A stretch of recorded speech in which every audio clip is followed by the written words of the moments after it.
at some point, Netflix is going to need some kind of plan B, and the speculation has swirled around advertising. Recently, they sent a little shot across the bow with their e-commerce initiative. Gaming is a natural place for them. Hey gang, it's Tuesday, July 27th. Paul and listeners, welcome to the Behind the Numbers Daily, the eMarketer podcast made possible by VTEX. I'm Marcus. Today I'm joined by our principal analyst who covers TV and video. It's Paul Verna. Great to be here as always. Absolutely, sir. Thank you so much for hanging out. Today's fact, LaMarcus Thompson is often credited as the father of the roller coaster, building a switchback railway at Coney Island in 1884. But before that, a mine in what is now Jim Thorpe, Pennsylvania, created a gravity railroad for moving coal, basically a railroad up a hill. On slow days, the locals would take a ride in the mine carts. Soon, people were paying for the opportunity to go for a ride, and that is how we came to have the roller coaster as we know it today. We aim to educate on this podcast, and you do a great job of it. It often doesn't work. Paul, are you a roller coaster person? I am. Yeah, I haven't been in a while. And I think as I get a little bit older and have, more physical issues to grapple with, it becomes maybe a little bit less of an automatic, yeah, let's do it, and more like, do I really want to do it? That was me age 17. I was like, I don't think I'm too old for this now. Yeah. I've got a couple of other facts for you with regards to roller coasters. The tallest roller coaster in the world is the Kingda Ka at Six Flags Great Adventure in Jackson, New Jersey. That's the tallest one. The fastest roller coaster is Formula Rossa at Ferrari World in Abu Dhabi. That goes from 0 to 149 miles per hour in 5 seconds. Oh my God. The God. most loop-the-loop coaster in the world is Alton Towers in the UK, which has a record-breaking 14 inversions. That's too many.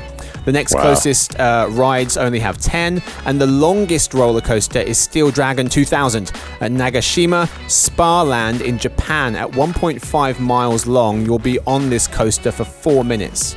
Wow. Sounds like a scary commute. If you had to take the tallest, the fastest, the most loop-the-loop, or the longest, which one are you going on? That's a tough one. I'm probably going to go with the fastest. Oh, that would be cool. At least you're getting to see what it'd be like to be in a Formula One car. There's a new invention out there called the slide coaster, a water slide, but there are these robotic arms that give you a massive push at the top so you fly down. It sounds hyper dangerous, but looks very fun. Today's real topic, Netflix in Q2. Which is a bit of a roller coaster ride in its own, right? Exactly. So we'll get into that. I didn't even mean for that, but that's worked out well.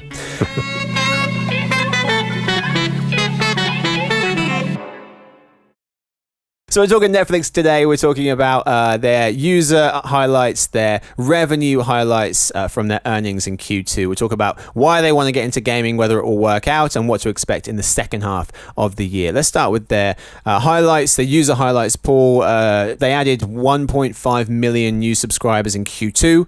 The lowest quarterly growth in the past at least 10 quarters. In the US and Canada, subscribers fell by over 400,000.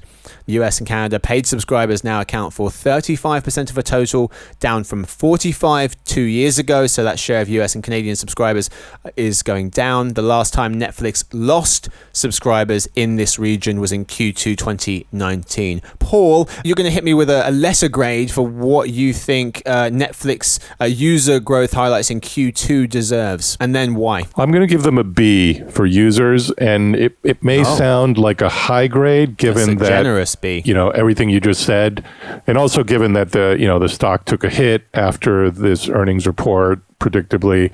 But the reason for the B is that I think you have to look at this in context and in a longer timeline. And part of the reason that they had a disappointing number this quarter is that last year they did so much better than expected. So, I know you can't really simplify and average out last year with this year, but you almost have to do that if you're looking at, why is this happening? And the reality is they had this pandemic boost last year that nobody expected, but it did happen.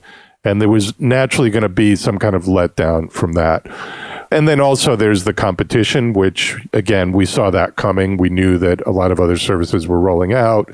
So there was going to be more pressure on Netflix. But I think, the B is a little bit thinking about what's going to happen a year from now and where will things stand at that point. And I'm kind of betting that Netflix will continue to be the market leader and continue to figure out ways to grow its audience. I'm looking at it optimistically and almost preemptively giving them a better grade. I mean, it is just one quarter, right? That's what we've got to think about with these things. It's like going month to month on retail sales growth. You've got to zoom out. And so I think that's a fair B. Now you've explained why you've given it to them. I mean, this quarter, they're not going to have a quarter where they have such few new shows and new movies being added to the platform. It does seem as though, Paul, Parrot Analytics, they have an interesting measure of what they call worldwide demand interest. It's a measure of popularity of shows and a key barometer of how many new subscribers a streaming service is likely to attract. For Netflix, their worldwide demand interest, this metric, fell below 50% for the first time in Q2 2021. Meanwhile, Disney Plus more than doubled its share of demand interest in Q2 versus a year before. Amazon Prime Video, Apple TV Plus, and HBO Max were also gaining, according to Parrot. However, on the plus side, as we were talking about, zooming out, Nielsen recently pointed out in their new Gauge report that streaming accounts for 26% of TV viewing in the US. Netflix makes up 6% of TV viewing, and Disney Plus is far behind with 1%. On top of that, Netflix it has lower levels of subscriber churn each month than other streamers, according to data company Antenna. And 9 out of 10 new Netflix subscribers live abroad, so they've definitely got a strong international market still. Yeah, I mean, I think the lower churn for Netflix is a function of how smart they've been about parceling out their new releases across the calendar as opposed to getting everything out at once. And even now, putting out series more gradually as opposed to, having them all be binged on the same day. I mean, there's a lot to unpack in the Parrot and the Nielsen numbers. They're all valid. I think ultimately, if you look at the totality of those data points, they do point to increased competitive pressure, but they also point to Netflix being the incumbent, the market leader, and the one that has figured out a lot of things that these other services are just now getting into.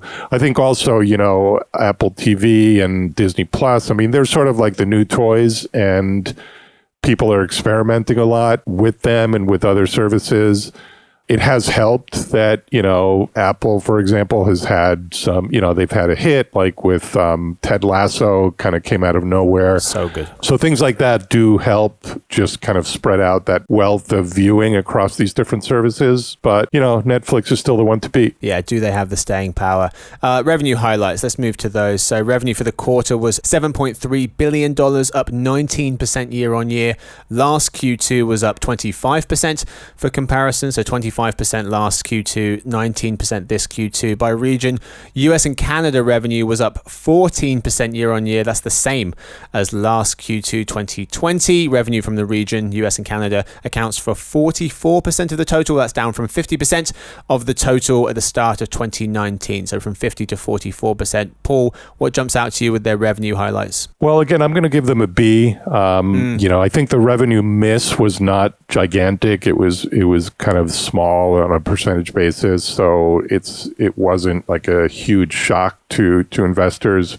To your point, they obviously are seeing a lot more growth outside the US and Canada on a subscriber basis, but on a revenue basis, that's clearly where the money still is. And I don't know exactly where they've raised prices across the world, but I know they did it in the US, so that would account for padding some of the revenue with just higher prices. But overall, I think, ironically, investors, of course, the first thing they care about is their money. But in the case of Netflix, I think the metric tends to be more subscribers than revenue because the revenue will follow the subscribers. It's a very straightforward and transparent business model where there aren't any other moving parts. So I tend to look first at what's happening with the subscribers. And then, if the revenue is just above or just below guidance, that's almost an afterthought, unless it's a big miss or a big gain. You mentioned international markets. Most growth will come from international markets. In 2000, for the first time, Netflix made over half of its revenue outside the US and Canada. By 2025, the share is expected to reach 2/3. And Netflix, comparing Netflix to Disney Plus one more time, Netflix makes $15 a month from each subscriber, more than double what Disney Plus pulls in, according to analyst firm MoffettNathanson. They also had some pretty decent net income. They made more in the first half of this year than the whole of last year. Paul, we got to talk about gaming now. In a January 2019 shareholder letter, Netflix said, quote, "We compete with and lose to Fortnite more than HBO," close quote. This was noted by Insider Intelligence analyst Nina Getson. Now, Netflix is really looking to compete with Fortnite more directly after hiring former Electronic Arts and Facebook executive Mike Verdu as its VP of game development, signaling the beginning of the video streaming giant's foray into gaming. We don't yet know what types of games they will offer. Netflix games will come from owned franchises and may also be licensed later down the road. Games will be bundled for free in Netflix's main app, primarily meant to be played on mobile. Peter Kafka of Recode thinks Netflix thinks that you'll watch Stranger Things and then play Stranger Things the game. Paul, they could also build on their efforts with things like their interactive episode of Black Mirror called Bandersnatch. What do you make of this move, Netflix getting into gaming? Well, I think even if you have a positive view of Netflix, which I generally do, there's still the fact that they're going to be under increasing pressure to compete in a more crowded marketplace. So I've been saying for a long time, and I know we've talked about it on the podcast, that at some point, Netflix is going to need some kind of plan B, and the speculation has swirled around advertising, and they've continually, batted that away and said, no, we're not going to do that.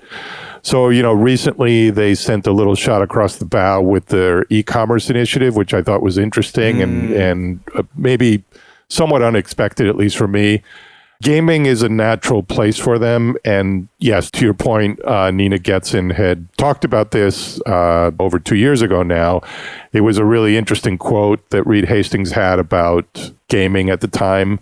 So it makes sense for them to be in this world. It's partly a natural tie-in to some of the series that are popular on Netflix. And also there's the demographic aspect that if you're trying to attract and retain younger viewers, then that's a good way to do it. I don't know if it's aimed more at increasing the subscriber base or just simply increasing engagement or coming up with another potential revenue stream. I mean, right now they're talking about bundling games into the offerings, so there doesn't seem to be additional revenue involved, but as anyone can surmise, turning that on, or maybe having some kind of like marketplace where you can level up and have virtual goods in games or any number of initiatives, or maybe there are ads in games and not on video streams, so maybe that's an entry point. I mean, there are a lot of different possibilities that are at this point speculative on our part, but all of it, I think, makes sense just in terms of the confluence of gaming and video. Yeah. Will they say, okay, here's the basic Netflix package with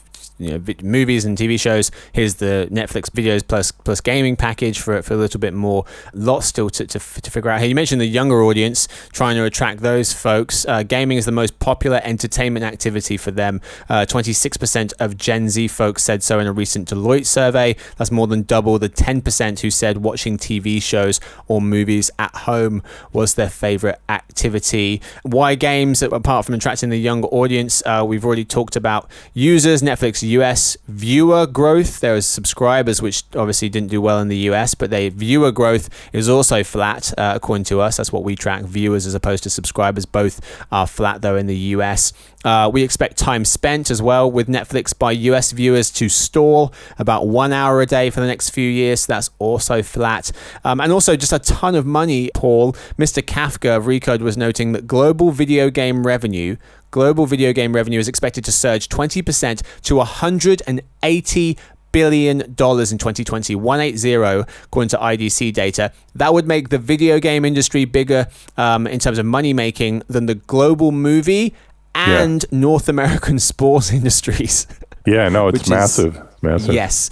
So plenty of reason to get in for that as well. And I'm sure Netflix is looking out of the corner of their eye at what Amazon has done with Twitch and their video streaming and how they're increasingly taking advantage of the economies of scale and the natural tie-ins between those two worlds. So I think that's a possible approach for Netflix as well. As you mentioned, it does seem like this is a real departure from that kind of company party line of being obsessively focused on ad-free video streaming, but then the e-commerce thing came up, the Netflix store, and now this. And Mr. Kafka of Recode was saying that critics will likely say Netflix doesn't know anything about making and hosting video games, but he also points out that Netflix didn't know anything about making its own content when they agreed to make House of Cards in 2011, and that worked out pretty well. Being an ad-free platform, it means that they don't have to initially worry about in-game purchases or other ad monetization, but maybe they do in the future. I know, Paul, that Eric Hagstrom, who's one of our senior forecasting analysts, was saying when we were talking about this potentially happening for Netflix a number of weeks ago,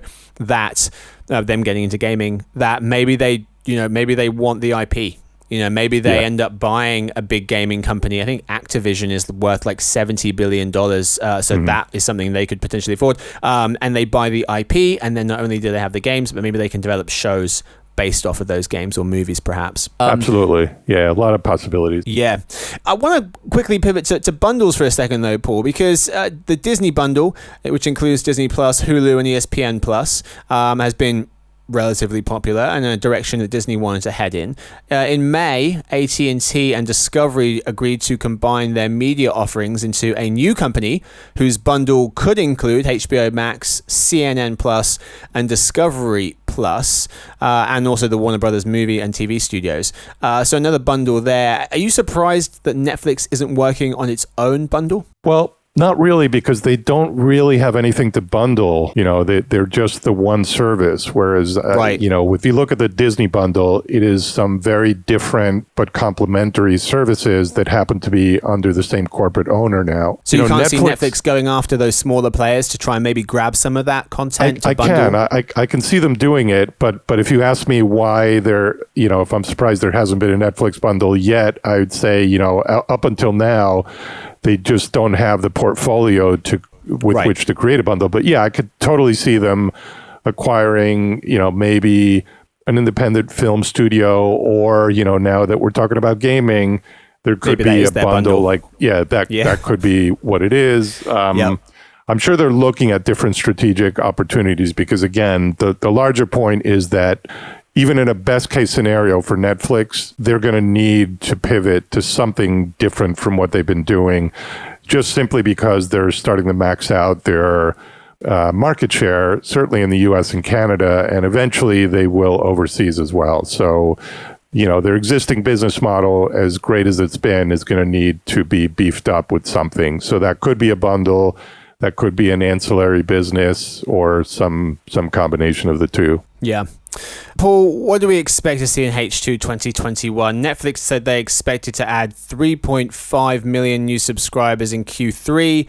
That's a fair amount fewer than the nearly 6 million that analysts had estimated. So 3.5 million new subscribers in Q3 of this year, if they were able to achieve that, would be better than last Q3 2020, but that's not saying much given the bumpy ride 2020 provided. 3.5 million is half as many as Q3 2019, obviously pre-pandemic. What do you expect to see from Netflix in Q3 and 4 of this year? Yeah, I think their guidance seems somewhat reasonable.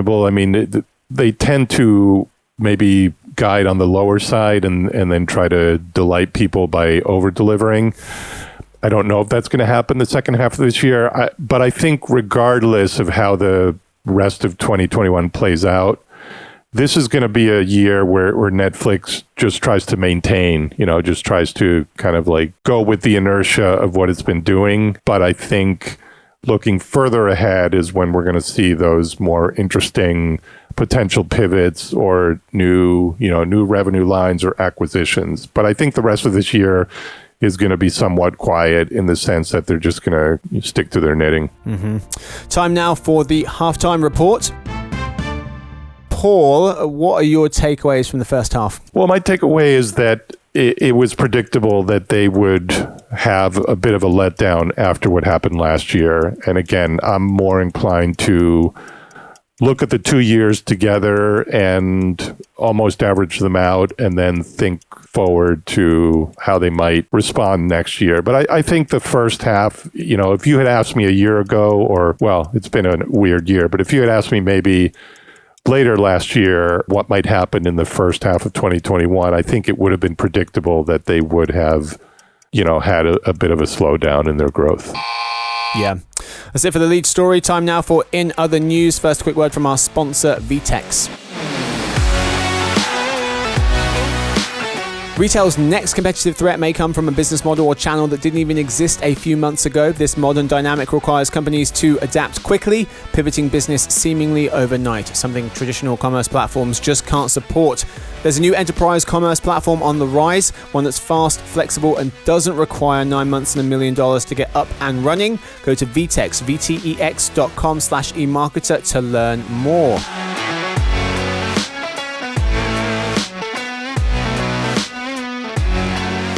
All right, folks, we are back today in other news. Positive sentiment growing for ad-supported video. Disney raises the monthly cost of ESPN Plus, and Peacock and Paramount could be going international together. Story 1. There is more positive sentiment growing for ad-supported video, AVOD, writes Wayne Friedman of MediaPost. A recent survey from consumer insights company PeopleSay suggests that 60% of folks, 60, have switched to ad-supported streaming in the past year. 32% of that 60 switching to some extent, and the 28%, the other part of that, switching completely. The top platforms, according to the survey, were Peacock, 23%, the Roku channel, 17%, Pluto TV, 12%, and then it was Tubi, IMDb TV, Crackle, and Vudu. The list of paid subscription / ad-supported streamers went Hulu with 34%, HBO Max 26%, and Discovery Plus with 11%. Peacock and Paramount Plus behind that. Paul, what do these numbers tell you? They tell me that people are watching their wallets because there's definitely inflation of subscription-based services, and the cost of things like virtual MVPDs is going up. So with all of that comes a greater scrutiny on the bottom line. And if you have a choice between ad-supported or paid, or if you have a choice between some kind of hybrid service or one where you have to pay more for completely ad-free experience, I think you're going to gravitate more toward the ad-supported just because it's, easier on the wallet. And I think some of the ad-supported services are getting better in the sense of, maybe fewer ad loads compared to linear TV, and a little bit better with things like, repeating the same ads in an episode. And I think the other thing that's at work here is that ad-supported TV has been part and parcel of the viewing experience for generations. I mean, people don't like ads and they tend to avoid them if they can, but they also understand that it's part of the experience of watching TV. So I think we're starting to see a market where you've got the premium players like, Netflix and Amazon, and some of the newer services like Disney Plus, where, there's a subset of content that you want to have access to in an ad-free format. But for everything else, people seem to be accepting that bargain that, some number of ads is okay. Yeah, you tolerate them the same way I tolerate American people enjoying peanut butter. I love you guys, but it's tough to live with. Or certain other people enjoying instant coffee. I mean, it's like... Who are those people? There's some things that you just can't explain, but they're a reality. They're out there. Story 2. The Walt Disney Company will raise the monthly cost of its ESPN Plus streaming service from $6 to $7 next month, writes Insider Intelligence analyst Daniel Carnahan. The annual cost goes from $60 to $70. The cost of the bundle with Hulu and Disney Plus and also the UFC pay-per-view stays the same. Paul, your thoughts on this price increase from ESPN Plus? Well, I remember when ESPN Plus launched at the price point that it did, which was $5 a month, I realized that what they were doing was basically pricing in some increases, by starting out low, which I thought was a smart strategy. And I think it was a big part of why the service got off to such a strong start, even before the Disney bundle. So now we're seeing the other side of that. And, it's inevitable. I mean, if you look at what ESPN is paying for some of the sports rights that they've committed to, those are massive, massive amounts of money. And the only way to make the service pay for itself is to increase prices. There's really no way around it. So fortunately for them, they started low, and it's still a pretty good value for what they're asking. Yeah, they came in very low. Went from $5 to $6 last August, going now from $6 to $7. In terms of ESPN Plus viewers, whilst the company reports having nearly 14 million subscribers as of April, we estimate the number of monthly ESPN Plus viewers, as viewers, not subscribers, viewers will reach 25 million this year, adding an additional 10 million monthly viewers by the end of 2023. In 2 years' time. ESPN Plus revenue, we also estimate that the US subscription revenues for ESPN Plus will grow by 50% this year, 50, reaching about $640 million. Yeah, and we should caveat that by saying that those forecasts were before this price increase. Yep. I don't know how much, if at all, the price increase would affect the forecast, since, we probably took something like that into account, but Definitely. It'll be interesting to see if those numbers shift a little bit. An important point, yeah. Story 3, Peacock, owned by Comcast, and Paramount, owned by Viacom CBS, could be going international together, writes Insider Intelligence analyst Mariel Soto-Reyes. She goes on to explain that, quote, given the similar tiering of Peacock and Paramount Plus and their relatively small sizing compared with the giants like Disney Plus or Netflix, it could be a smart move for the two companies to bring the services together as they push into foreign markets, close quote. Paul, what do you make of this deal, and could you see other streaming services teaming up? I think the deal makes sense. It's basically a shortcut to a larger international footprint for services that are, at this point, mostly US-based, but they're competing with the likes of Netflix, which, as we've discussed, is deriving most of its subscriber growth and now more than half its revenue from outside North America. So I think it makes sense. Some of the rights that Paramount and Comcast, Peacock, are licensing is content that resonates a lot overseas. So it's not just intended for US-based audiences. So they obviously have to look at the world as a whole. And again, I think by combining forces, it puts them in a position to gain more market share more quickly. And yes, I think we're going to see more companies make similar alignments overseas. It's not uncommon in the entertainment business for companies that are competitors in the US to partner overseas. So I think it's just part of the nature of licensing rights and the quest for market share in different territories. The end. Thank you so much to my guest. Thank you, Paul. Thank you, as always, for having me. Of course, despite your instant coffee comments, it was great to hang out with you. Thanks to everyone listening in. Check out our Tech Talk webinar with Conviva tomorrow, June 28th, on Wednesday, where we'll be discussing how to accelerate streaming ad revenue with first-party data. Check the show notes to sign up. Nicole Perrin will see you tomorrow for the Behind the Numbers ad platform, an eMarketer podcast made possible by VTEX, where she'll be speaking with Field Garthwaite, co-founder and CEO at video data firm Iris.tv.